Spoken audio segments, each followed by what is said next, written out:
Hello, Jennifer Doran. How you doing? Good. How are you? Good. And I hear our boy's been like communing with you a lot. Yes. Yes, he's been with me all day. You sound really thrilled about that. No, it's been good. He told me, he warned me this morning that because I had some readings and he's like, I'm gonna come into all your readings and then I'll be here with when you do the meeting with my mom. I was like, okay. Hey, so he's been a busy boy. Do the people ask for him, or some of them don't even know him? Maybe.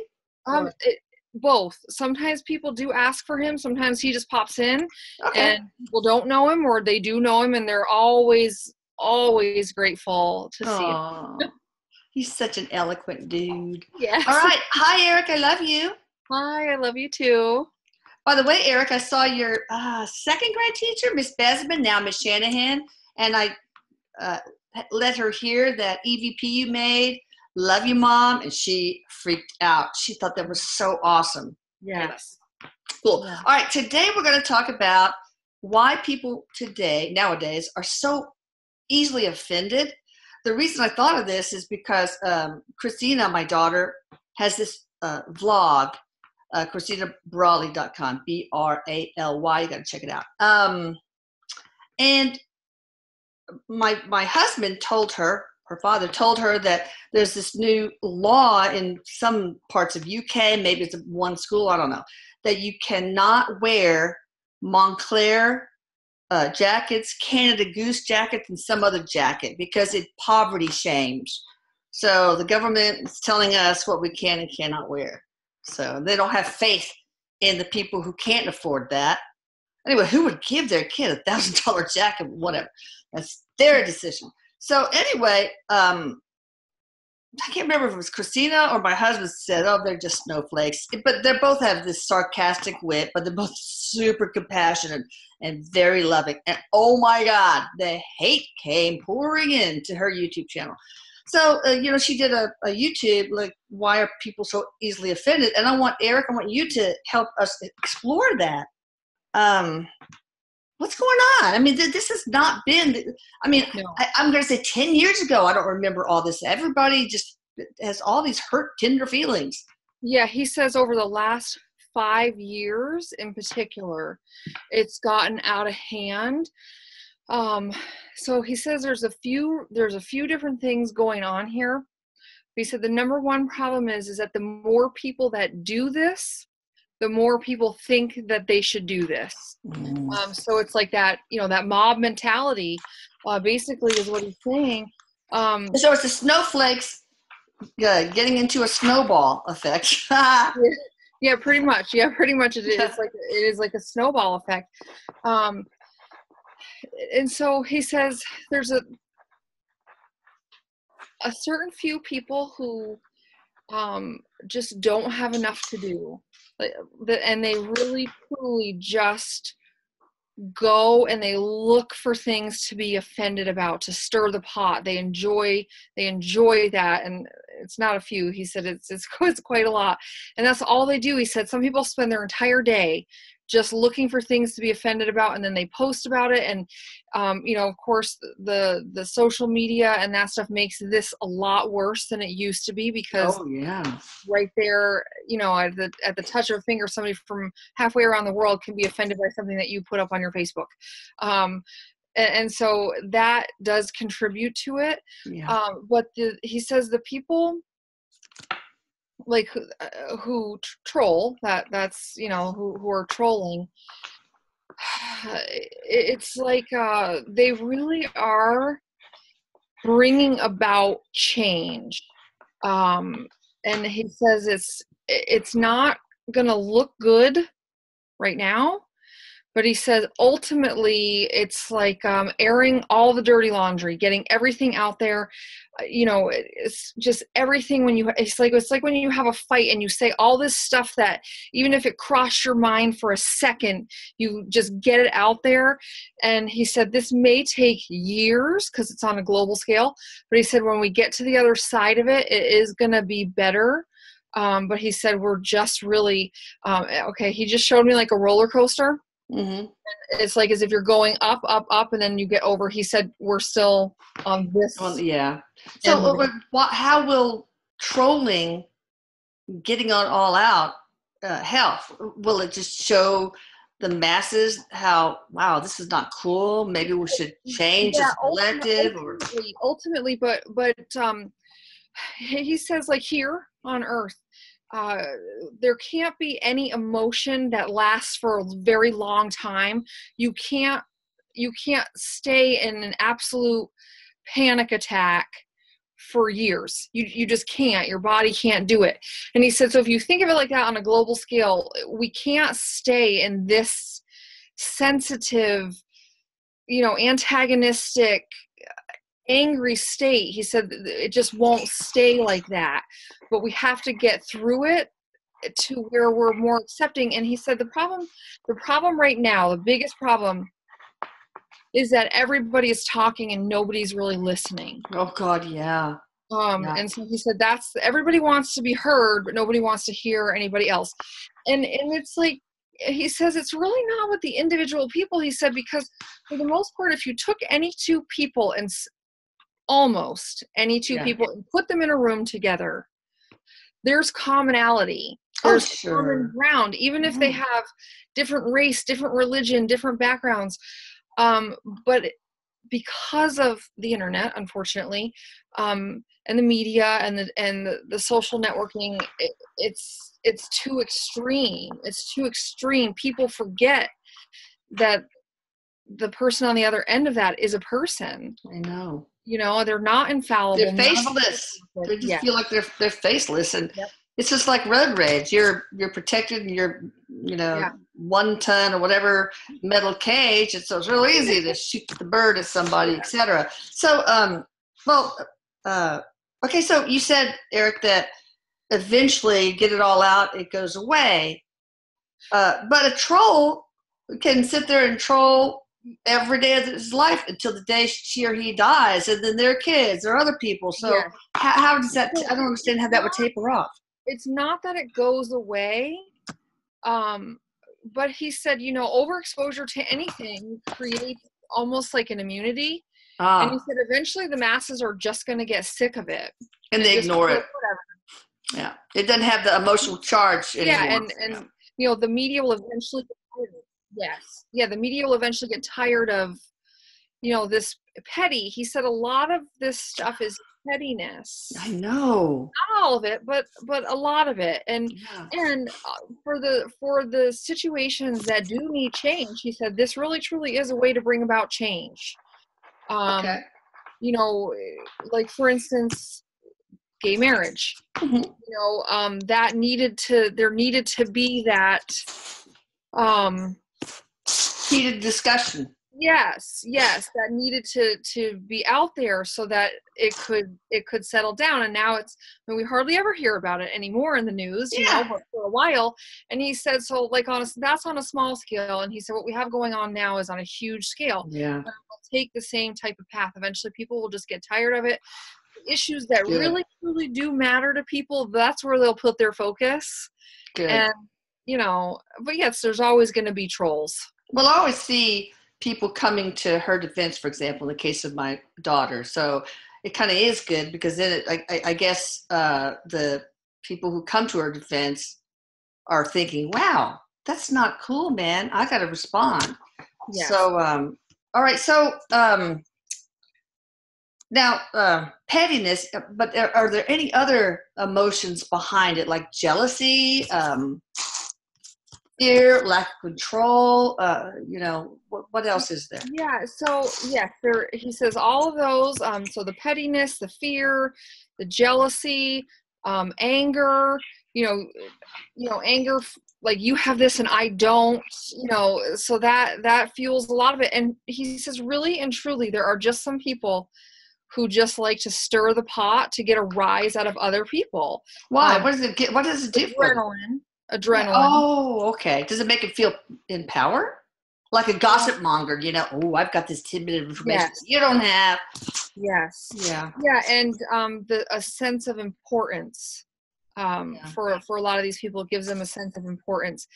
And he says, really a lot of people who are really vocal, if you were actually face to face with them, it wouldn't be quite the same. Oh, I bet.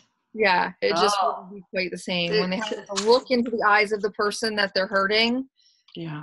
they may choose their words more carefully. I think that's a good thing to consider. If you're about to type something on that keyboard that's nasty, ask yourself, could I say this to that person's face and look at them in the eye? If you can't, then don't do it. Don't. Yeah, exactly. So, is there anything else they get out of it? Okay, so sometimes being offended and this sort of stuff is for a purpose. It is to create cultural and social change. Oh. So sometimes this happens because there is still groups of people who are being oppressed.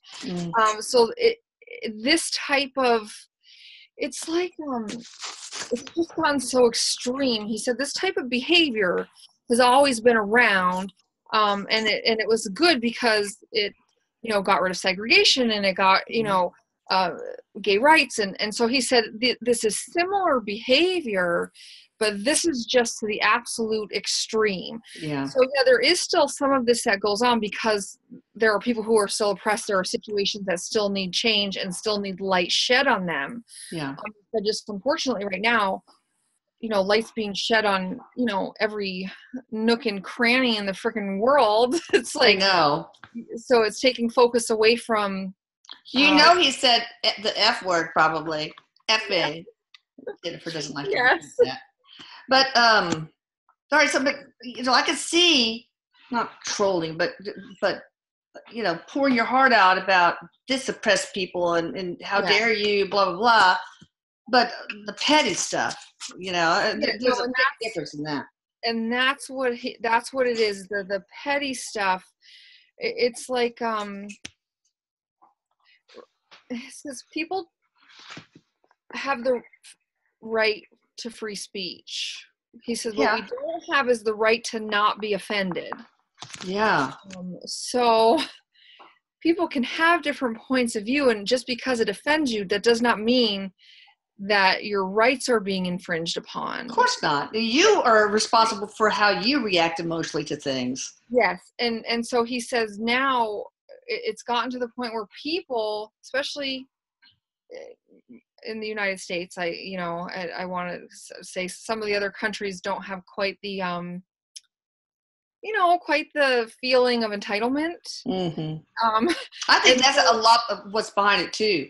Yeah. An overbloated sense of entitlement. But yes, absolutely. And so,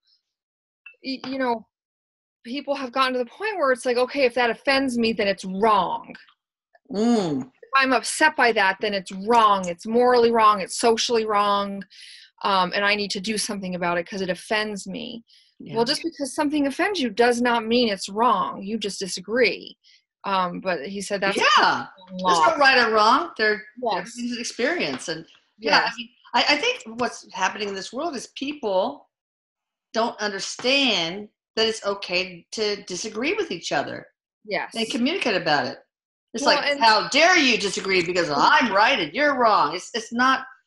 They don't believe that there can be two valid opinions about something. Right. And he says, if you have an opinion about anything, he said you can go online and find other people who share that opinion, and then you get there's like this righteousness and this entitlement that is like, yes, this is the way it should be, this is how everybody should think, and why don't other people see this? And it's just not the way we work as humans. He said this is not how it works.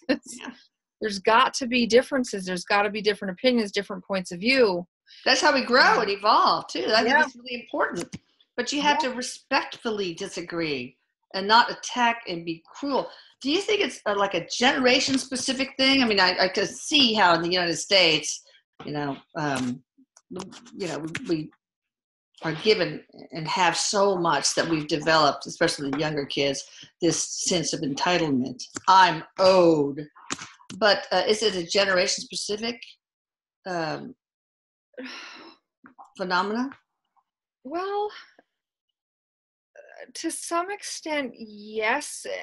That he says is more of like the pettier, the smaller things that real entitlement, that if you have this, I should have it too. But this type of behavior, he said, of where people are speaking out and being offended and this stuff, he said that's been around always. Okay. Always. And he says, really, he says, if you look at, what it was like in the 1920s, 1930s, 1940s, people were more comfortable saying things to others that were offensive. Really, he said, more so than today. It was just accepted. It was culturally acceptable to, say things about people you didn't like, or about gay people, or about other races. It was more culturally acceptable. He said, now it's not, so he said that, that has changed. And now people might get on their keyboard and say stuff, but it's not, so that has changed. Yeah. That has definitely changed, and that's for the better.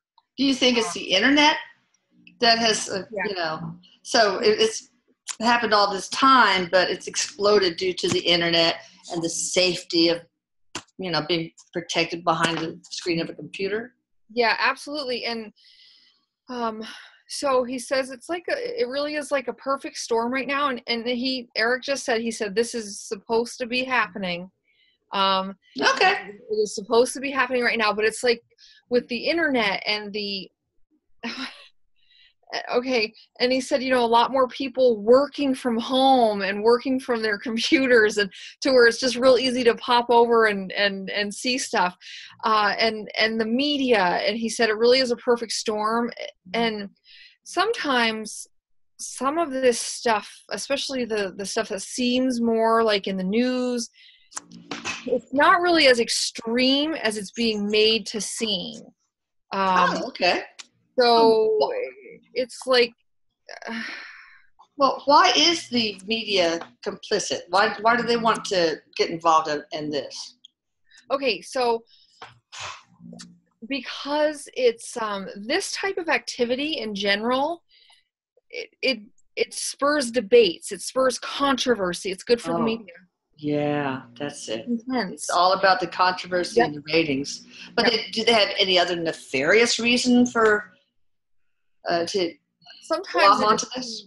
Yeah, sometimes it is to distract our attention. Okay.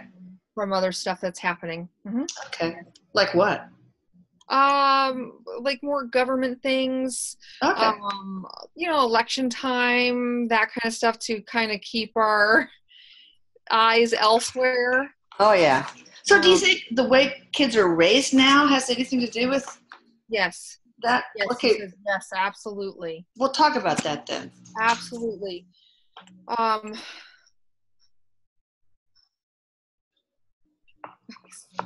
He's cute. He said you did a good job. He said you were just strict enough. Just strict enough. So logical consequences. Yes. That's and that is what has happened. With the whole school, like everybody gets a trophy, everybody gets an award, everybody gets this and that. And the parenting style has become a lot more about trying to be friends with your children, and not wanting to hurt them and not wanting to upset them. And so what happens is then you get these, adults who have never been told no, or rarely told no, and don't know how to handle it, don't know how to deal with it, don't know how to really function in the real world. So yes, that has a big part to do with it. He said kids should be a little bit afraid of their parents. Well, I think it's a backlash from consequences. Yes, from the authoritarian, style before that. Authoritative, authoritarian. But basically, what we're doing is we're saying to our children that we don't have faith in them. Yes. We don't have faith in them to deal with adversity, to deal with disappointment, frustration, delayed gratification, anything like that. And so they never develop those skills. And it's really, I think, almost a form of child abuse to raise kids like that.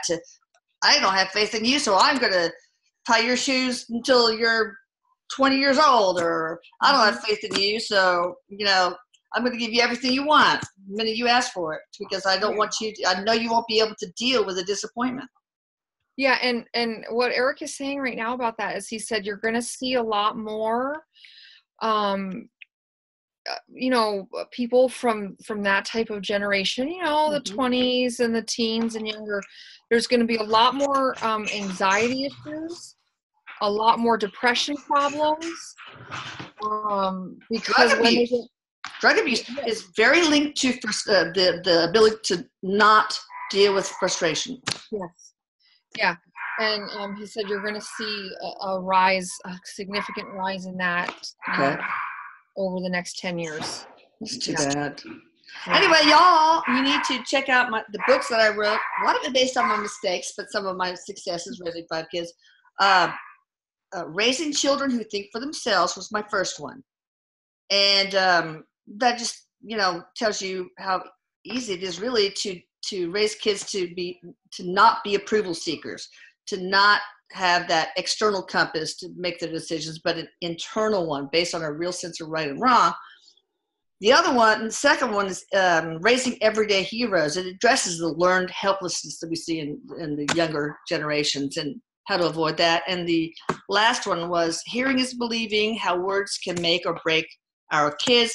And it helps you very easily change your communication style in order to raise self-directed kids and also to have a chaos-free household. It's awesome. Of course, every once in a while, Erik, you would say, Papa, you need to read Mommy's book, right? Or Annika, somebody would say to me, Mom, you need to go read your book again. Kids are so humbling. Absolutely. But Erik said, just because we've learned something does not mean we don't need a refresher or tune-up in it. Yeah. So what can we do? First of all, as parents, what can we do? Okay. As parents, the discipline's got to come back in. He says you've got to understand that even if you make your kids cry because you've told them no and won't let them do something, you're not hurting them. What you're actually doing, especially for people who are maybe more spiritual, he said, you're actually giving them the range of emotions. You're letting them experience the range of emotions. Yeah. If they're never disappointed, if they're never devastated, then eventually those emotions are going to come at them and they're not going to know what they are or how to deal with them. So he says you've got to stop trying to be your child's friend. And what he's just said is that most people who do this think that they're protecting. It's my job to protect my child. It's my job. And yes, it is a parent's job to protect the child. But not from their own feelings. Not from emotions and feelings. Right. Death, from illness. Death from dismemberment. Yeah. Yes. Yes, it's not our job to protect them from feelings. It does just the opposite. You know what? I was going to say something else, but he's also just said is that it's almost like for the people who are doing this, even if they came in with empathy, by nature, if by nature they came in with empathy, the being raised like this by nurture, it like dampens down their empathy to others. Oh, okay. So he said that's another thing, is that because the people only get concerned about their needs and what they need and what makes them happy. Yeah. And there's going to be, for some of those people, there's going to just be less empathy across the board. No, I think logical consequences firmly expressed, but with compassion. Yes. Is the way to go. For example, if my kids took the car out and had a fender bender, they'd have to pay for the deductible. I'm not going, but Mom, I didn't mean to. Well, this is the adult world. Yeah. So, go out and ask to pressure wash every freaking house in the neighborhood. But so I did that a lot. But you don't yell the consequence. Now you're going to, yes, I'm sorry. There's nothing I can do. This is the way it works. Otherwise, when they grow up, it's like, if they don't have logical consequences, and what's going to happen when somebody says, I want to divorce you, or, sorry, you're fired. I mean, yeah. there are consequences to your actions as an adult. Yes, there should be as a child. Absolutely. Yeah, that is learned. It is learned as a child. That is not, Erik just said, that is not something that is just inherently in us. It is learned. It's learned behavior. So if it's not taught, then, when you get fired from that job, you're going to say, oh, I don't know why I got fired. Well, because you were late 7 out of the last 10 days that you worked. Yes. Because there's a good reason that you were late, as far as you're concerned, doesn't mean that your boss thinks that. Yeah, of course not. Okay, so snowflakes. I'm going to say snowflakes because I believe there are snowflakes, people who feel like they don't have the power that they really do have. It's like, oh, you hurt my feelings. Oh, poor me. It's like a victim stance, and I think it's very unbecoming, and they should be called out on it. I see no problem. That's a logical consequence. Yes. Dude, you're stronger than this. You've got all the power you need inside. But seriously, what do we do with those that are very easily offended? And Erik just said, you're right. Victim is just a new word for snowflake. Yeah. It's victim mentality. Honestly, he says they're giving their power away to other people. It's silly. Okay, I'm sorry. Go ahead. When it's not somebody that you love, when it's just somebody you see on the internet, he says the best thing to do is just ignore it and don't even address it. Yeah. Don't give it attention, because he said, for some people who play that kind of victim role, the attention is what they're seeking. That's what they want. Yeah, you're right. And so he said, if it's just somebody that's, like he said, on the internet, just you don't give it the attention. And that's part of the problem right now, is everybody's getting so much attention about all of their stuff. So it's exciting, and it's like, yes, and so the attention that they get, whether it's positive or negative, reinforces their stance. Yeah. So that's the biggest thing. If it's somebody in your family, somebody that you love, somebody that you're close to, he says, call them out on that shit. Oh yeah, slap them around a little bit. Hey, wake up, snowflake. Of course you can be nice, but you have to educate them, let them know that, in your opinion, yes, of course you don't want to. Do you really want to give unsolicited advice? Isn't that a form of judgment? Are we not supposed to judge? So, do you say?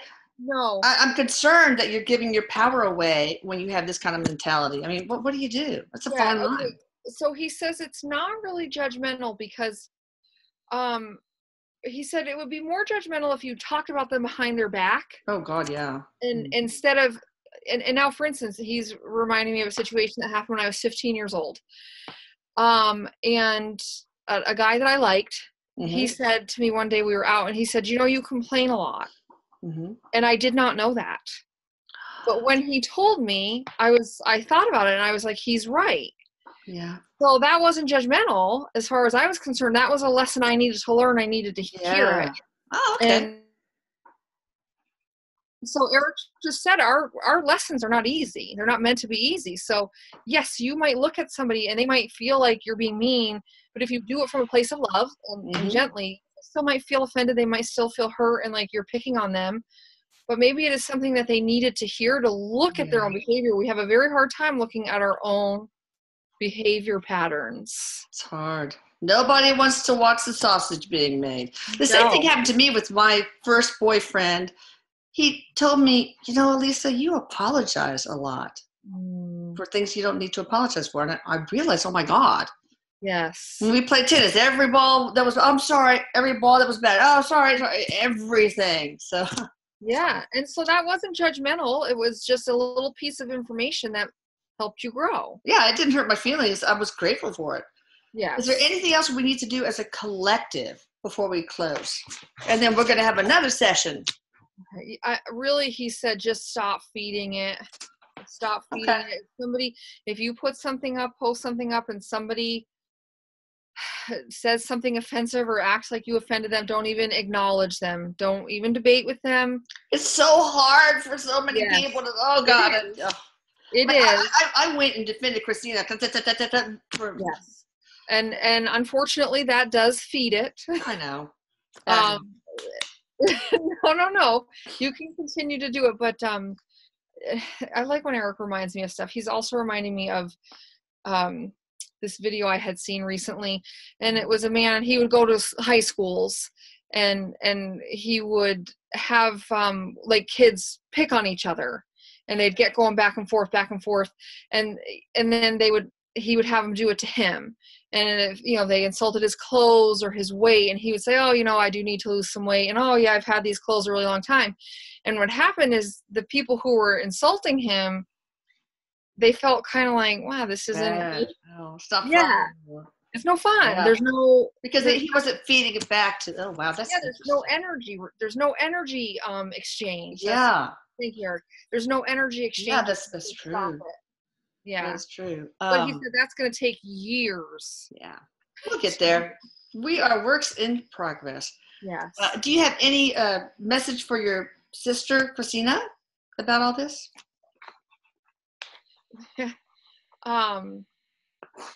Yeah, he says just let that shit roll right off you. Oh yeah. Just let it go. The people who do this, they're really just trying to create trouble and create drama. Some people like drama whores. I don't know. No, he said she did nothing wrong. You did nothing wrong. So I think everything in this subject seems to be about faith, like parents not having faith in kids to deal with negative emotions, and also these snowflakes, or those in the victim mentality, not having faith in themselves to deal with other people's opinions. Yeah. That seems to be the central kernel. Have faith in each other and have faith in yourself, people. Exactly. That's the bottom line. So there. Yes. All right. Thank you, Jennifer, at psychicmediumjenniferdoran.com. And I'll put it here. And I love you. I love you, Erik. I will see you in like 2 seconds. Bye. Bye.